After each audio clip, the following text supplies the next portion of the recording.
Hello everyone and welcome back to another tutorial. During this tutorial I'll be showing you how you can create your own ragdolls and how you can shoot them through a canon.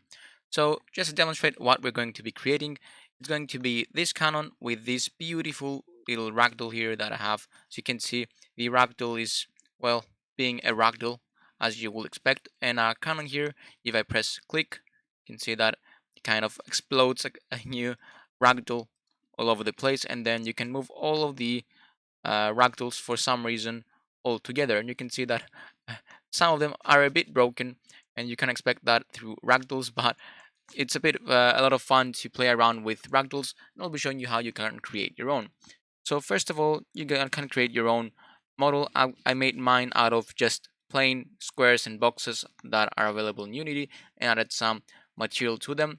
And essentially what this ragdoll has, it's a head, a neck, a body, two parts of a hand, so one part here and one part here. So these are two parts, same for the legs. Each of these parts has a rigid body attached to them, and also a character joint. So a character joint is what makes the ragdoll possible. So each of these are attached to essentially the next rigid body. So let's say the hand here has a character joint, as you can see, and its connected body is to the next rigid body here, so the hand. And essentially what you attach to the connected body is where your joint is going to be attached to. So if I were to play this, you'll see that this hand is always attached to the hand on the left, on the right side essentially.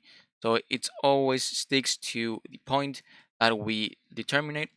So to do that, and where you want to place that a point, essentially you will have this thing where it points where it will be rotating and where it will be attached essentially to, and there are limits to how far can it go off and how much it can rotate through these little arrows here, or whatever they are called.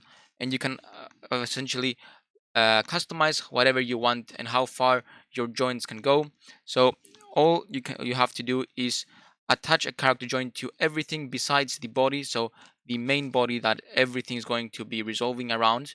So you'll always have this body in the middle that everything else is attached to, and then you create a character joint. Let's say for the hand here, I'm just going to remove mine here, and to demonstrate what you're going to be doing, I'm going to add a character joint again, and then I will press the edit angular limits. You can see that it spawned well, not where you want it to be, so you will angle it towards the side that you want. So I will just set the y to 0 and to the z to -1 or 1 1. Okay, so you have it placed on the edge of the where the two objects are touching essentially. And then I will be just changing this. So this red arrow here, I'll just be changing it. As you can see, whenever I move the red arrow here, it will also move the other properties here. So if I were to change this, you can see the red arrow also changing as well. So I'll just set this to 180, and I'll just keep this as is, it doesn't really matter. So this is what you have to do for the other ones as well. So the same for this one, and you have the connected to the body. Same for the legs, so the first two legs down here will be connected to the upper parts of the leg, and then the two upper parts of the leg will be attached to the body. And of course the head will be attached to the neck, and the neck will be attached to the body. So this is how you will create a, a ragdoll. So all you need is just some rigid bodies and some character joints. So if I were to just play this without any scripts on this, it will just drop to the ground using the rigid bodies, and it will stay all connected like this. So as you can see, it dropped down as you would expect. And now to create the some movement for our ragdoll, I have my script here, and all I'm checking is I'm getting the rigid body, and this script is attached to the body. So the main part here that we discussed, that there is no actual character joint on this game object. I attached the ragdoll script that I created onto here, and then all I'm doing is getting the rigid body of this game object and checking if the space is pressed, and if it is, add some force on the y-axis. So the up means adding force to the y-axis and adding some force to it. So this will create like a jump mechanic. So I'll just demonstrate that. And if I were to run this and press space, you'll see that my ragdoll here will just jump off like this. And I just realized that my hand, I forgot to connect it, so that is why it dropped off.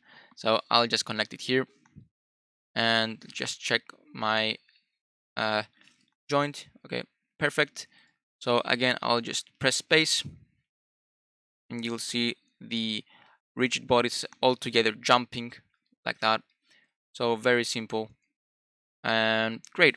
And I'm doing the same for the horizontal and vertical, and if either of those are pressed, we're just moving and adding some force to the rigid body, so you can create some movement through the script. This is going to be the basis of your script if you want to create some movement through this.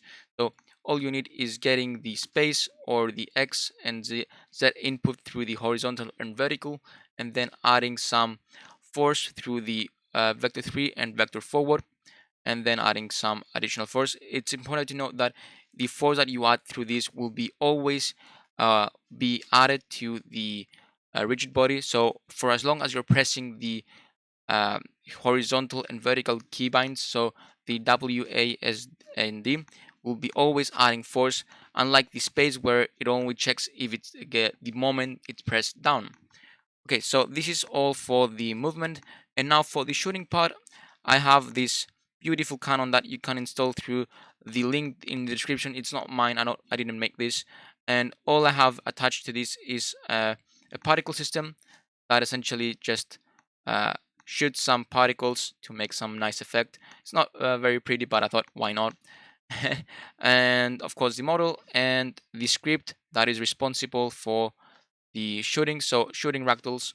And all I'm doing here is getting the prefab from the resource folder that I named ragdoll onto my script, and the particle system as well. So getting the component particle system, loading in the game object through the resources, and then checking if my mouse button is down, and then instantiating this ragdoll at the position of my game object, which is essentially this, and I'm spawning it here.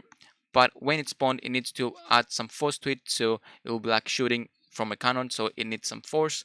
So I'm storing the game object that I just spawned, and then getting the component of the rigid body of the body for that ragdoll and adding some force to it on the forward direction of the game object that I'm at. So and then of course playing the particle system. So just to recap, I'm just going to demonstrate what we got as a result.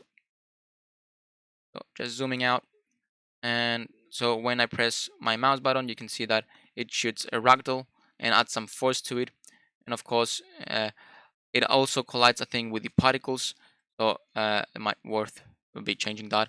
So the particle system is not much, it's just adding some force. There is some emission here that you can check here, and there is the shape that is just a cone, and I've also used the default renderer here and some collision, so it only collides with the plane that I've set. And that is it. I hope you enjoyed this video, and if you did, make sure to subscribe for more, and thank you for watching. Goodbye.